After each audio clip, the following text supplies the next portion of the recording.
এতিয়া মই নৱমমান শ্ৰেণীৰ বিজ্ঞানৰ বল আৰু গতি বিষয়ক সূত্ৰসমূহ এইটো চেপ্টাৰ পঢ়াব ওলাইছোঁ। এতিয়া প্ৰথম কথা, বল মানে কি? বল মানে হৈছে কোনো বস্তু টনা বা ঠেলাক বিজ্ঞানৰ ভাষাত কি বুলি কোৱা হয়? বল বুলি কোৱা হয়। যে কোনো বস্তু টনা বা ঠেলাক বিজ্ঞানৰ ভাষাত কি বুলি কোৱা হয়? যে বল বুলি কোৱা হয়। এতিয়া আমি বলটো বুজি পালোঁ। বল মানে হৈছে যে কোনো বস্তু টনা বা ঠেলাক বিজ্ঞানৰ ভাষাত কি বুলি কোৱা হয়? বল বুলি কোৱা হয়। এতিয়া টনা আৰু ঠেলা মাজত পাৰ্থক্য কি? টনা মানে ধৰা হ'লে এইটো এটা কি? ধৰা এইটো এটা কি? ঠেলাৰ গাড়ী। বা এইটো ঠেলা বুলি ধৰিলোঁ, যিকোনো এটা বস্তু ধৰিলোঁ। এইটো আমি এইটো হেণ্ডেল ধৰি ইয়াতকে টানি আনিলোঁ, এইটো টনা। আৰু ঠেলা মানে ধৰা হ'ল মই এইটো এটা কিবা এটা বাকচ ধৰিলোঁ, আমি ইয়াৰ পৰা কি ঠেলি দিছোঁ। এতিয়া টনা আৰু ঠেলাৰ মাজত পাৰ্থক্যটো কি? যেতিয়া কোনো বস্তু টানিলে বস্তুটো কি এই গতিৰ দিশত কি কৰি আগবাঢ়িব। কোনো বস্তু টানিলে বস্তুটো এই বস্তুৰ দিশত কি কৰিব? আগবাঢ়িব। আৰু আনহাতে ঠেলিলে বস্তুটোৱে কি আমাৰ পৰা কি আঁতৰি যাব। 1 নম্বৰ। 2 নম্বৰ, টনাৰ অৰ্থ হ'ল আমাৰ দিশত বস্তুটোৰ গতিৰ সৃষ্টি কৰা বা গতিৰ সৃষ্টি কৰিবলৈ প্ৰয়োগ কৰা। আনহাতে ঠেলাৰ অৰ্থ হ'ল আমাৰ বিপৰীত দিশত বস্তুটোৰ গতিৰ সৃষ্টি কৰা। ঠেলা কি? যে আমাৰ বিপৰীত দিশত কি কৰে? এই গতিৰ সৃষ্টি কৰে। এতিয়া আমি পালোঁ যে টনা বা ঠেলাৰ সময়ত কি বলে বাধাৰ সৃষ্টি কৰে? আমি বস্তু এটা এনেকৈ টানিছোঁ বা বস্তু এটা আমি ঠেলিছোঁ। এই টনা আৰু ঠেলাৰ ফলত কি বলে সৃষ্টি কৰে? আৰু সেই বাধা অতিক্ৰম কৰিবলৈ কি কি কি কৰিব লাগে আমাৰ? এইটো প্ৰশ্ন। এতিয়া টনা বা ঠেলাৰ সময়ত যেতিয়া বস্তু আমি এটা টানিম বা যেতিয়া বস্তু আমি ঠেলিম, ঠেলাৰ সময়ত তেতিয়া আমাৰ কি ঘৰ্ষণ বলৰ কি হয়? বা ঘৰ্ষণ বলৰ কি বলে বাধাৰ সৃষ্টি কৰে।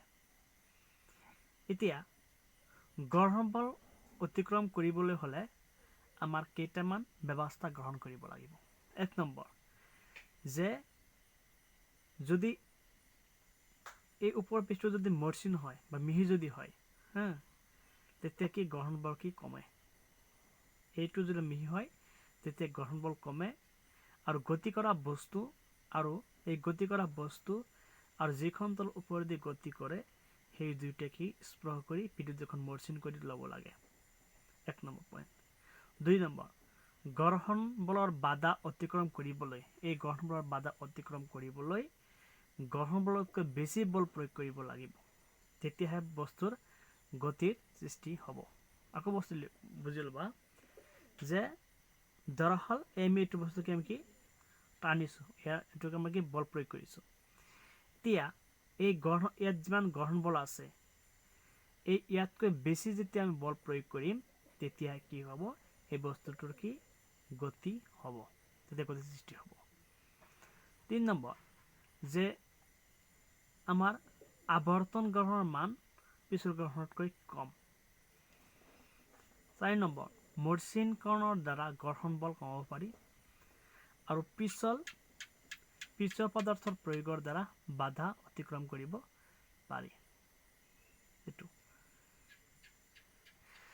এতিয়া আৰু এটা কুৱেশ্যন ধৰা হ'ল কুৱেশ্যন নম্বৰ, টেবুলৰ ওপৰত ধৰা হয় এইটো এটা কি টেবুল। ধৰা হয় এইটো এটা টেবুল।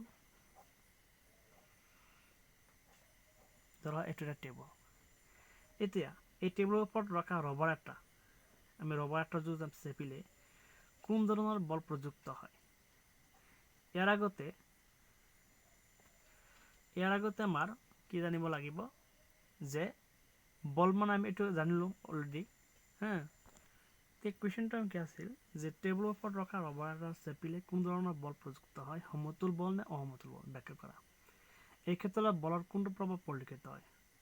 এইটো সন্তুলিত বল। কাৰণ যেতিয়া বলটো যেতিয়া চেপি দিয়া হ'ব, যেতিয়া বলটো চেপি দিয়া হ'ব তেতিয়া ইয়াৰ আকৃতিও সলনি হ'ব আৰু বলটো চেপাটা হ'ব। আৰু এই ক্ষেত্ৰত বলে বস্তুৰ আকৃতিৰ সলনি কৰিব পাৰে, এই প্ৰভাৱটো পৰিলক্ষিত হয়। এতিয়া তাৰপিছত আহিল আমাৰ যে এতিয়া সমতল বল মানে কি?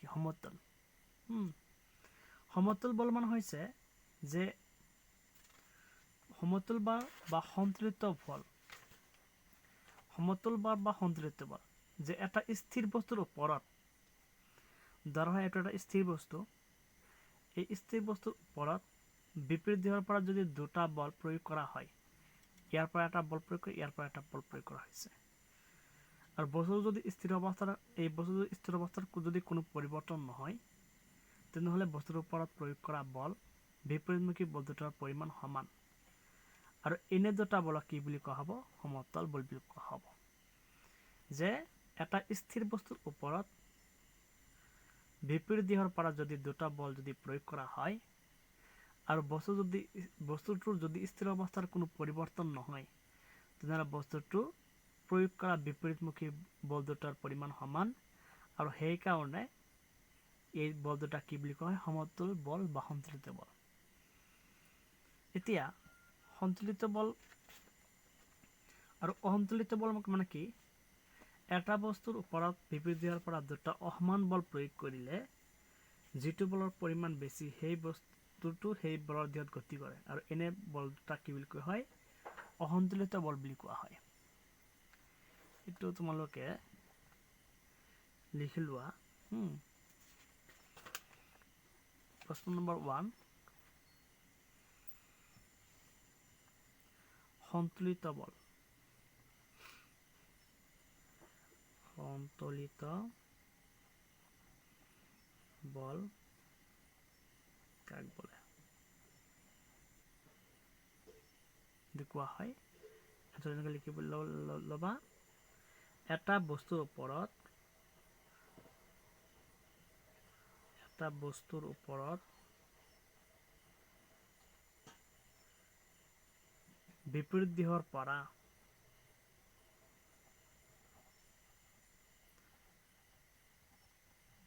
পৰা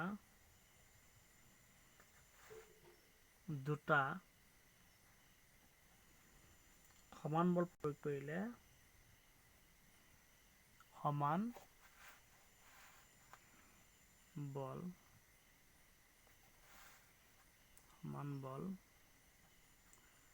প্ৰয়োগ কৰিলে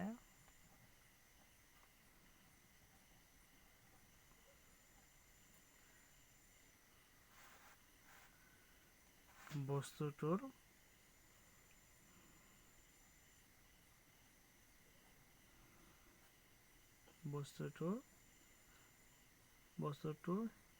বলৰ দিশৰ কোনো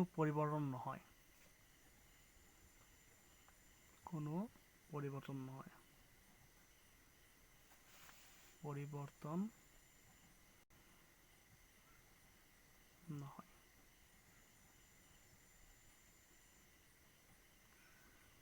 আৰু এই বলক কোৱা হয় সন্তুলিত বল বোলে।